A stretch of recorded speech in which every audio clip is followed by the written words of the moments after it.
नमस्ते दोस्तों। आज की वीडियो शुरू करने से पहले मैं बता दूं कि मेरी तबीयत थोड़ी ठीक नहीं है और इसीलिए आपको मेरी आवाज़ थोड़ी बैठी हुई लग रही होगी। खैर, ये सब चलता रहता है। चलिए आज की वीडियो को शुरू करते हैं। तो आज की कहानी भी हमेशा की तरह बहुत ही प्रेरणादायक कहानी है। कैसे एक माँ भूखी रहकर भी अपने बेटे का पेट भरती है, पर बुढ़ापे में बेटा बहू उसे 2 रोटी के लिए भी तरसा देते हैं। कहानी को अंत तक जरूर देखिएगा। कहानी का शीर्षक है 2 रोटी। चलिए कहानी शुरू करते हैं। शाम का धुंधल का उतर आया था। आंगन में रखी पुरानी चारपाई पर बैठी सरला देवी गली की ओर टकटकी लगाकर देख रही थी। उनकी आंखें बार बार रास्ते पर टिक जाती थी, मानो किसी का इंतजार कर रही हों। वह किसी और का नहीं, अपनी बहू रीना की बाट जोह रही थी, जो दोपहर से ही पड़ोसन के साथ बाजार गई थी। वह हर थोड़ी देर बाद उठकर दरवाजे तक जाती और फिर उदास होकर वापस लौट आती। दिल में एक ही सवाल, कब आएगी बहू? रसोई की चाबी तो साथ ही ले गई है, अब भूख किससे कहूँ। थोड़ी देर बाद पड़ोसन सुधा लौटती दिखी। अरे सुधा बेटी, इधर तो आ जरा। सुधा ने आते ही पूछा, क्या हुआ अम्मा, इतनी बेचैनी में क्यों बैठी हो? सरला की आंखें डबडबा गई। बेटी, रीना तेरे साथ ही गई थी ना, अभी तक लौटी क्यों नहीं? सुधा ने ठंडी सांस भरते हुए कहा, अम्मा भैया जी रास्ते में मिल गए थे, वो ऑफिस से आ रहे थे, फिर दोनों मिलकर होटल चले गए। मैंने तो समझा आपको पता होगा। होटल? सरला का गला भर आया। कम से कम मुझे पूछ तो लेते। यहाँ एक बूढ़ी बैठी है, उसकी किसी को परवाह नहीं। सुधा ने कुछ कहना चाहा, मगर सरला ने हाथ उठाकर इशारा कर दिया और चुपचाप चारपाई पर बैठ गई। आंख से आंसू लुढ़क पड़ा। ये कोई पहली बार नहीं था, ऐसा अक्सर होता था। सुबह का नाश्ता तो कब का बंद हो चुका था। कभी कभार चाय मिल जाए तो अहोभाग्य। सरला जी की आदत सुबह गर्म पानी पीने की थी, पर बहू के आने के बाद जब से रसोई बहू ने संभाला, रसोई में ताला लगाने लगी। जब शुरुआत में पहली बार उसने ताला लगाया था तो सरला जी ने पूछा, बेटा ये क्या कर रही हो, रसोई में ताला? बहू रीना थोड़ा झुंझला सी गई और कहा, अम्मा रात में बिल्ली रसोई में घुस जाती है, इसलिए लगा रही हूँ। हर काम आपसे पूछ कर करना पड़ेगा क्या? तब तक सरला जी का बेटा अरुण वहां आ गया। अरुण को वहां देखते ही बहू ने गिरगिट की तरह रंग बदला और तुरंत आंख में आंसू भी भर आए। सरला जी कुछ समझ ही नहीं पाई। तब तक रीना ने कहा, नहीं अम्मा, आप गलत मत समझें। अगर आपको मेरी चाबी रखने से दिक्कत है तो आप ही रख लीजिए, पर ऐसा इल्जाम मुझ पर मत लगाइए। सरला जी हैरान रह गईं। ये तू क्या कह रही है बहू? अरुण ने रीना से पूछा, क्या हो रहा है यहाँ, तुम रो क्यों रही हो? रीना ने रुआंसे आवाज में कहा, देखिए ना, मैंने रात में बिल्ली के डर से रसोई में ताला क्या लगा दिया। अम्मा मुझे इतना बुरा भला कह रही हैं। कहती हैं ये रसोई तूने अपने बाप के यहाँ से लाई है क्या, जो ताला लगा दी? किससे पूछ के ताला लगाया? अब क्या मैं अपनी मर्जी से कुछ भी नहीं कर सकती? इतना कहकर वो रोने लगी। सरला जी ने कहा, नहीं बेटा, मैंने ऐसा कुछ भी नहीं कहा।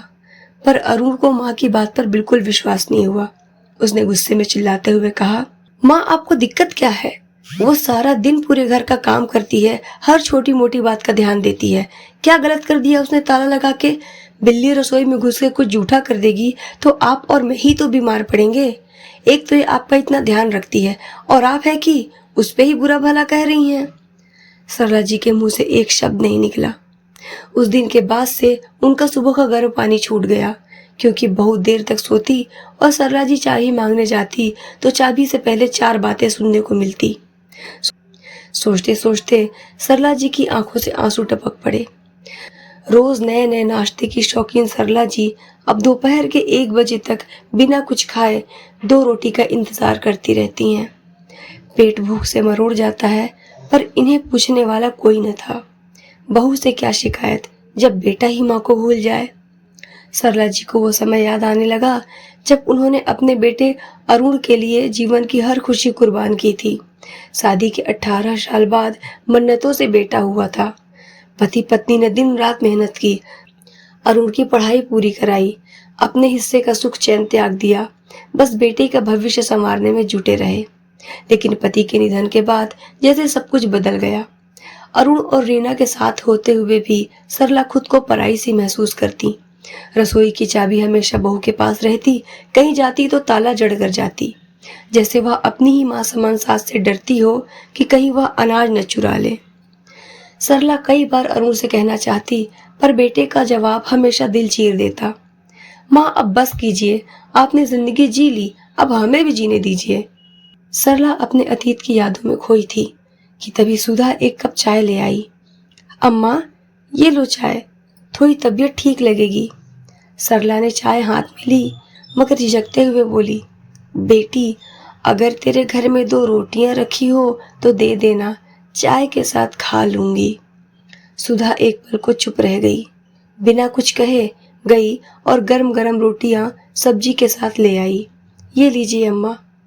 सरला ने कांपते हाथों से थाली ली और कहा, बेटी ठंडी रोटी ही दे देती, मैं तो वैसे ही खा लेती, क्यों इतनी परेशानी उठाई, मुझे ठंडी रोटी खाने की आदत है, अम्मा ने मुस्कुराते हुए कहा।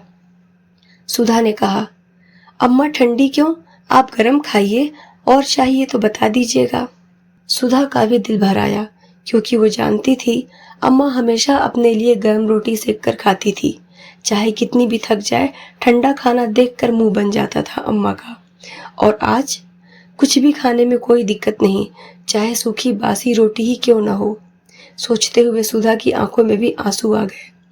सुधा अपने घर चली गई। इधर सरला ने रोटी का पहला टुकड़ा मुंह में डाला तो आंखों से आंसू बह निकले। ये आंसू भूख मिटने के नहीं थे, बल्कि उस अपनेपन के थे जो बहू बेटे से कभी नहीं मिले। रात करीब 11 बजे अरुण और रीना साथ लौटे, आपस में हंसते बात करते हुए। आज तो बहुत थक गई हूँ यार, रीना ने कहा। मैं जा रही हूँ कमरे में सामान रखने, तुम गेट बंद करके आओ, बहुत नींद आ रही है। अरुण ने जाते जाते पूछा, रीना, माँ को कुछ दिया खाने को? रीना का चेहरा तमतमा गया। देती हूँ अभी, एक आफत भी तो साथ रहती है।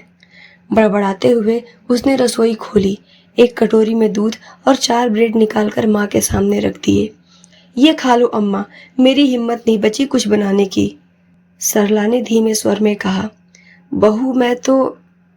अब फालतू का ज्ञान मत देना अम्मा, जो है वो खा लो, मैं आधी रात 56 भोग नहीं बनाने वाली, बस खा लो, मुझे सोना है। रीना बिना बात सुने अंदर चली गई। सरला ने दूध ब्रेड को बिना छुए ही छोड़ दिया और करवट बदलकर आंखें बंद कर ली। अगली सुबह रीना की चिल्लाहट से घर गूंज उठा। देखो तो जरा अपनी माँ को, कल दूध ब्रेड छुआ भी नहीं, खाना है तो खाओ वरना साफ बता दो, बर्बादी क्यों करती हो?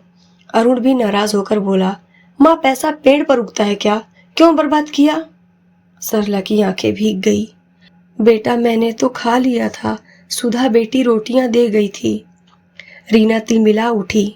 वाह, अब पड़ोसियों से भीख मांगोगी, लोग क्या कहेंगे कि हम माँ को खाना नहीं देते? अरुण ने गुस्से में कहा। माँ आपको जरा भी शर्म नहीं आती, हमारी इज्जत मिट्टी में मिलाती फिर रही हो। अच्छा होता आप किसी वृद्धाश्रम में होती, जब वहां 2 वक्त की सूखी रोटी दाल के साथ मिलती तो समझ में आता। सरला ने सिर झुका लिया, फिर धीमे स्वर में बोली, क्यों नहीं बेटा, मुझे वृद्धाश्रम छोड़ाओ, वहां 2 वक्त की रोटी तो मिलेगी, भूखे पेट तड़पते तो नहीं रहूंगी, समय से रोटी मिलेगी, पेट में राहत तो रहेगा और ताने सुनने को नहीं होंगे, कम से कम सुकून से तो रह लूंगी। सरला जी की आवाज कांप रही थी। उन्होंने आगे कहा, 2 सूखी रोटी के इंतजार में सुबह से कमरे में बाट जोहते रहो, एक गिलास पानी के लिए भी ताला खुलने का इंतजार करो, जैसे पता नहीं क्या चुरा कर खा लूंगी मैं। मेरे पति के बनाए हुए घर में ही मैं किसी पालतू कुत्ते की तरह कोने में पड़े रहती हूँ 2 रोटी के लिए। अगर ये घर मैंने तेरे नाम नहीं किया होता तो आज तुम दोनों मेरे आगे पीछे घूमते, पर मैं ही पागल थी, बेटे की मोह में दुनिया की रीत भूल गई कि जब तक मैं किसी के काम की रहूंगी तभी तक मेरी इज्जत रहेगी, नहीं तो नहीं। छोड़ दे मुझे वृद्धाश्रम, कम से कम जिंदगी के आखिरी पल में सुकून से तो रह पाऊंगी। इतना कहकर सरला जी रोने लगी। उनकी बात सुनकर पूरा घर सन्न रह गया। अरुण और रीना की आंखें झुक गई। समाज की बदनामी के डर से अरुण ने माँ को वृद्धाश्रम नहीं भेजा, मगर उस दिन से सरला ने मन ही मन ठान लिया, अब रोटी पेट भरने के लिए नहीं मांगूंगी। रिश्तों का स्वाद तो कब का खत्म हो चुका है, मैं भी खत्म हो जाऊंगी तो क्या हो जाएगा। क्यों माँ बाप बूढ़े होने पर हमें बोझ लगने लगते हैं। जो माँ हमें कभी भूखा नहीं देख सकती, उसे हम 2 वक्त की रोटी नहीं दे सकते। दोस्तों, आपको ये कहानी कैसी लगी मुझे कमेंट करके ज़रूर बताइएगा, और वीडियो पसंद आई हो तो लाइक करके हमारे चैनल को सब्सक्राइब ज़रूर कर लें। साथ में फेसबुक पेज को भी फॉलो करें। राधे राधे।